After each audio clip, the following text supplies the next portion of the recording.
Hey everybody, this is Lindsay and this is my review for The Strangers Pray at Night.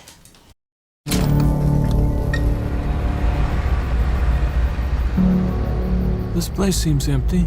I think everybody leaves after Labor Day.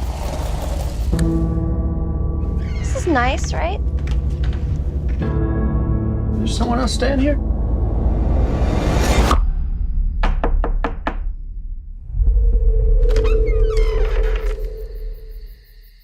Is Tamara home? I think you have the wrong trailer.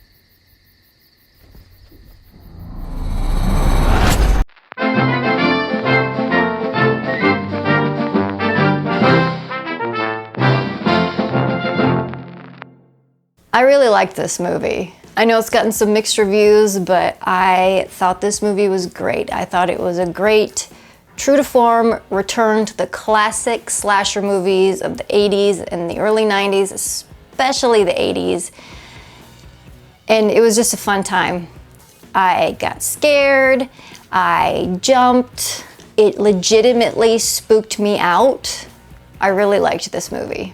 I'm gonna start off with the one big nitpicky thing that I had, and it was the teenage girl character.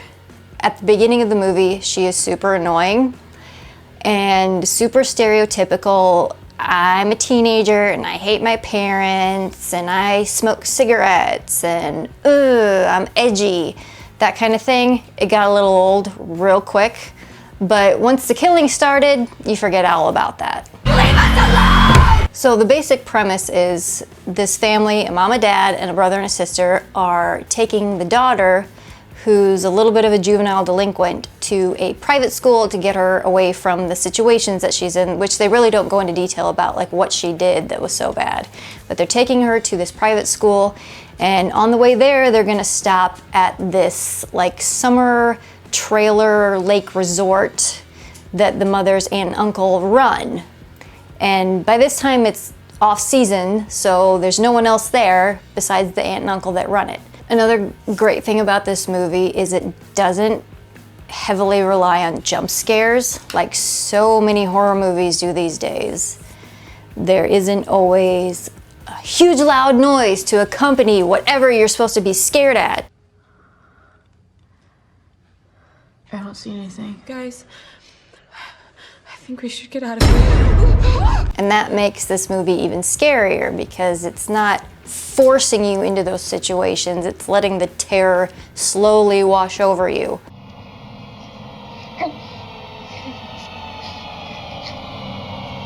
Hello? Hello? Hello?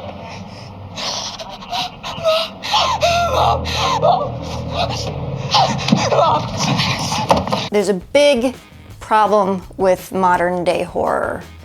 It's overly reliant on jump scares, it has stupid mythology, crappy endings, and they're just not scary. This movie fills that void because it goes back to the roots of good horror, of things from the 80s and 90s that were super scary and actually took the audience through an ordeal instead of just jumping out and going boo. There's maybe one or two little jump scares at the beginning, but they're real throwaway stuff to kind of throw you off. And this movie had so many nods to classic horror.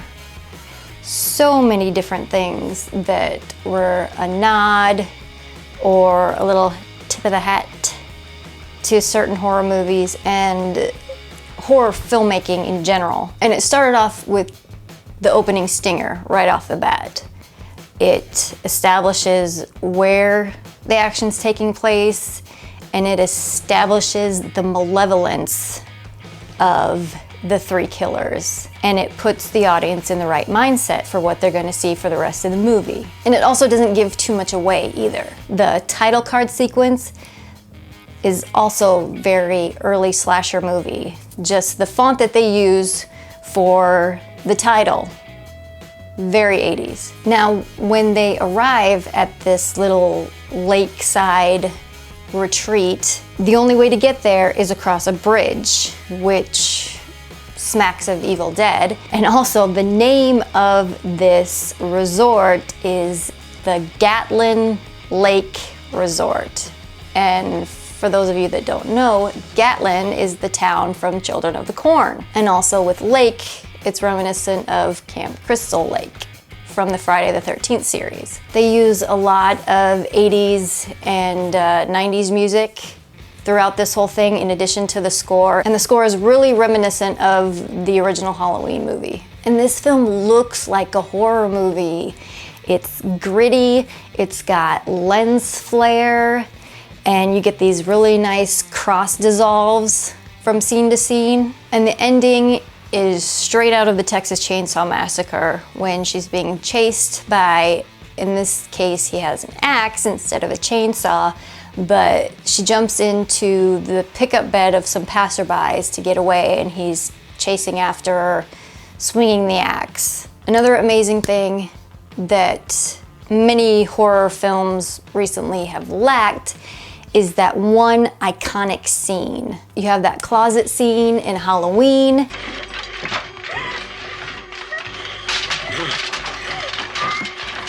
You've got the girl being dragged across the ceiling in Nightmare on Elm Street.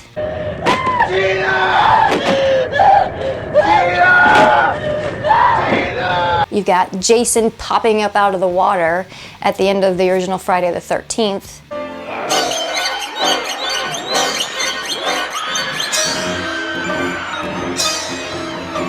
This movie has one of those iconic scenes, and that's the pool scene.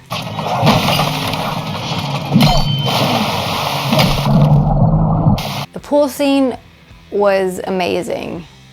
It fits right up there with those other iconic horror scenes. And the song Total Eclipse of the Heart is forever changed in my mind. And they sort of do the final girl thing, except they show at the end her brother is in fact still alive, but it leaves you on a cliffhanger. You don't know if they're dead or not, or if these killers are coming back. You see them get killed, but the biggest thing is you don't know who these people are. You don't know why they're doing this. You just know that they're doing it. So it lends that supernatural air to these three characters like you have with Michael Myers and Jason, where they're not just flesh and blood people, but they're these entities. One big problem I had with the first Strangers movie is that it kind of drug a bit in the middle as we're watching Liv Tyler crawl around on the ground for like 20-30 minutes in the middle of the movie. This movie doesn't have that. The pacing is very tight. It keeps moving forward. Nothing is dragged out that shouldn't be dragged out. There's a natural progression to the events. There are a few times when you want to yell at these characters, like, what the fuck are you doing? Why don't you just, you have a gun pointed at the bad guy, why didn't you shoot her? Because if you would have shot her, that would have eliminated at least one threat. And anytime that happens in a movie, I always think of this scene from Die Hard. You are done. No more table. Where are you going, pal? Next time you have a chance to kill someone, don't hesitate.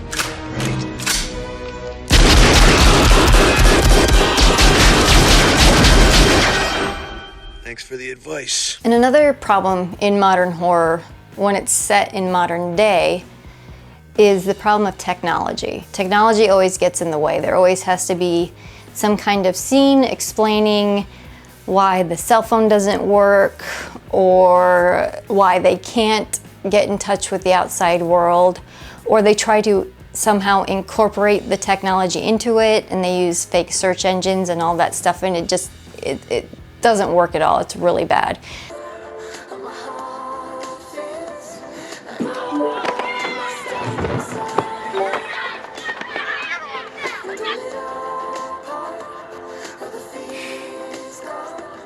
Of course, that would happen.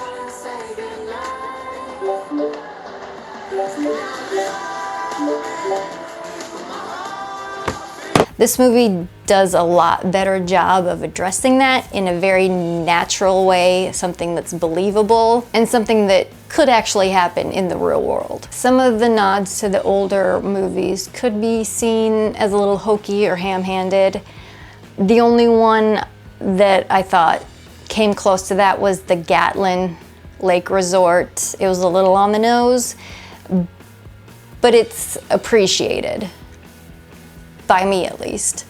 Another thing that they did really well is a lot of times the killer or killers in a horror movie have something else besides them that is an identifier, such as Jason's mask, Freddy's glove, Leatherface's chainsaw. It's usually the weapons, but in this movie, it's the masks that the three characters wear, and it's also the truck that they drive. Come on, please.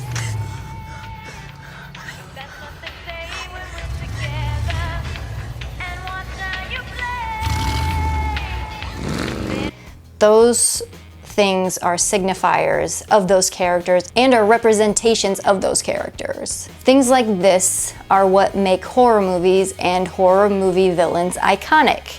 I would definitely recommend seeing this movie. I had a blast watching it. The only downside of my experience was not from the movie, it was from the jackals sitting behind me who couldn't shut their mouths. But other than that, it was a really great movie watching experience.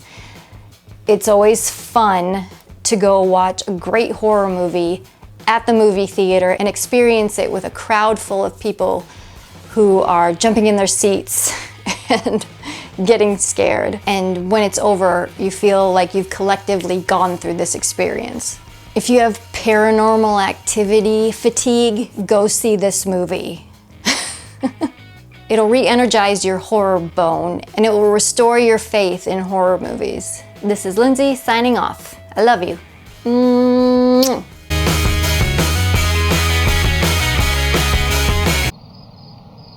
You okay?